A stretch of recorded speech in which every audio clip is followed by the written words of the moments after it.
Mokslo šaknys karčios, bet vaisiai saldus. Šito ir siekia mūsų švietimo ministerija.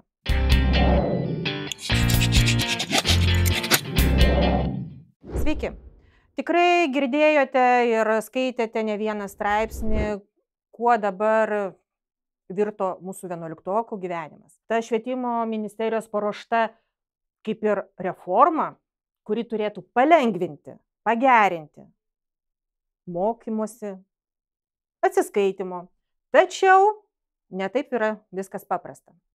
Gal su manim nedaug kas ir sutiks, o gal ir sutiks. Man yra tikrai labai keista, kaip praeitais metais dar esant 10 klasėje pavasarį vaikams reikėjo pasirinkti, kokius dalykus mokysis.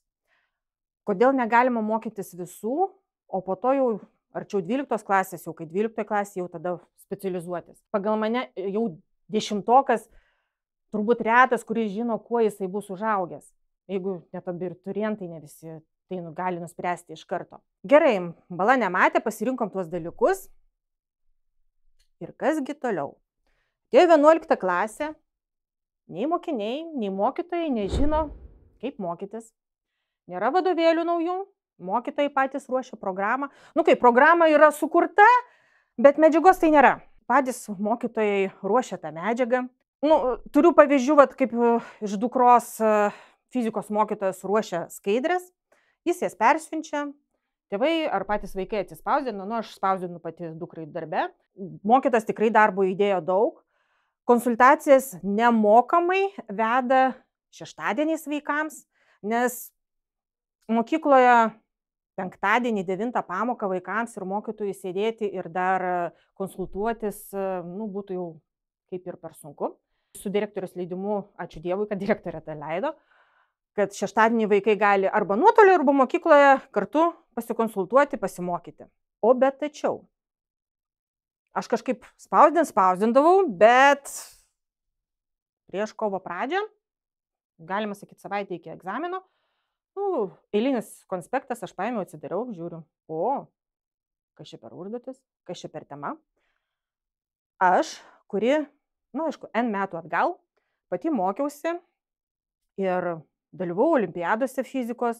Mokytoja, aišku, po to gailėjosi, kad aš nelaikiau egzamino, man to nereikėjo ir aš nesupratau, kodėl vaikai 11-okai mokosi tos temos. Suprantu, progresas ir taip toliau, gal daugiau reikia kažko mokytis, suprasti, bet gerai, jeigu vaikai jau dabar tai mokosi 11 klasėje, ką jie darys universitete?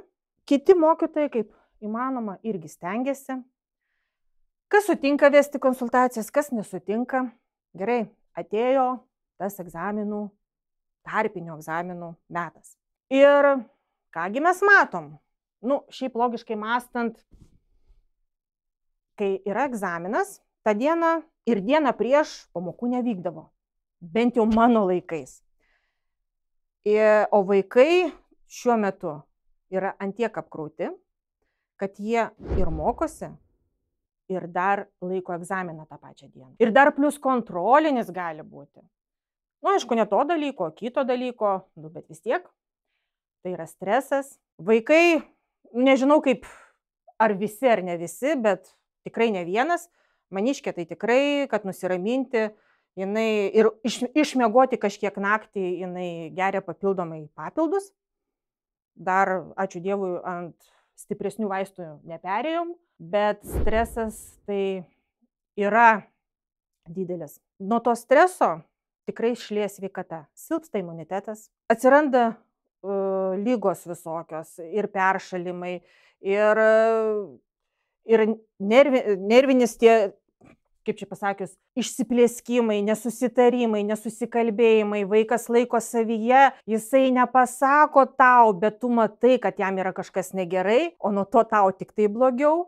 Tu stengiasi, nori kažko padėti, bet nežinai, kuo padėti. Aš šitą mokymosi visą sistemą nelendu, bet vis tiek man tai, kai yra labai artima, man baisu pasižiūrėti ir pagalvoti, kaip kiti gali tai ištverti vieni.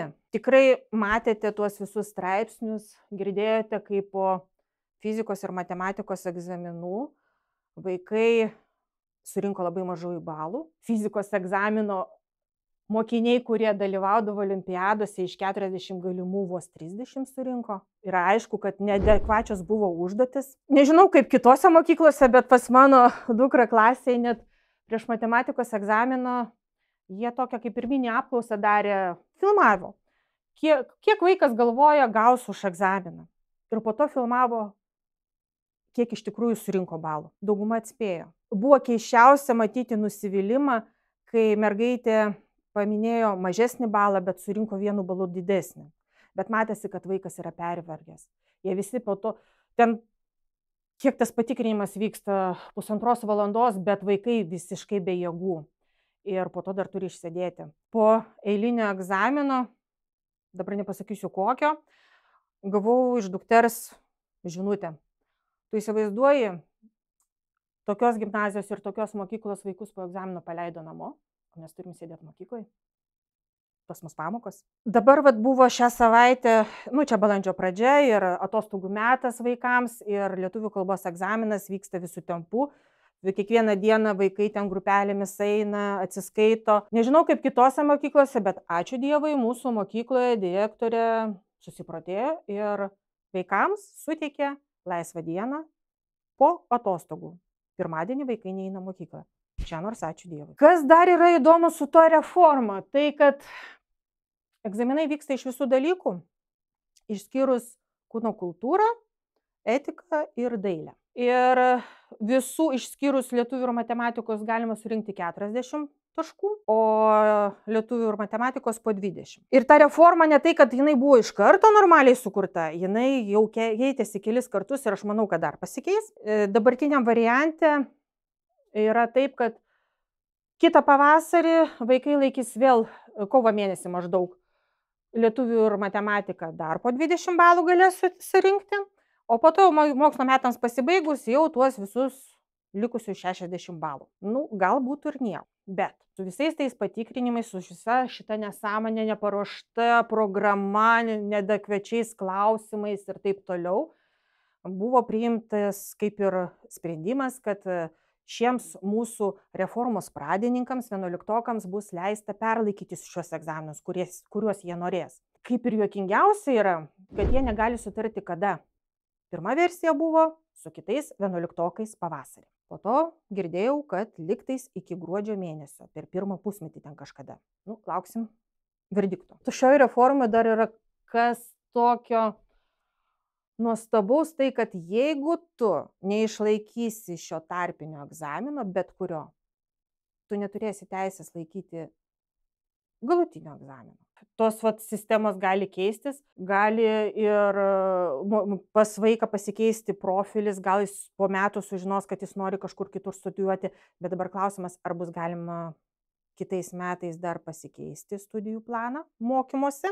Jeigu galima bus, tai tada įsivaizduojate, tai kas buvo 11 klasėje praeita, o tu nesimokai to dalyko, tai tau reikės asmeniškai vienam visą tai išmokti ir kiekvieną pamoką, kiekvieną atsiskaitimą atsiskaityti. Tai yra didelis krūvis.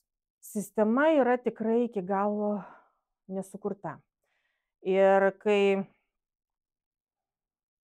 po pirmos bangos net prezidentas pareiškė tai, kad tikrai buvo netinkamas švietimo ministras pasirinktas, bet kas renka tuos ministrus? Kaip juos renka? Kokiu principu? Kodėl pas mus valstybėje taip, čia ne tik švietimo ministras, šiaip daug ministrų tokių buvo išrinktų, kurie net nesispecializuoja toje srityje, bet juos išrenka ministrais. Ir dabar, kai neseniai skaičiau straipsnį, kad pasirodo švietimo ministerija net nežinojo, kokie bus klausimai egzamino metu, nes juos ruošia kažkokie mokytojai. Atsiprašau. Kaip tai gali būti? Jeigu tu tvirtini tuos klausimus, tai turi su jais susipažinti. O ne bet kas.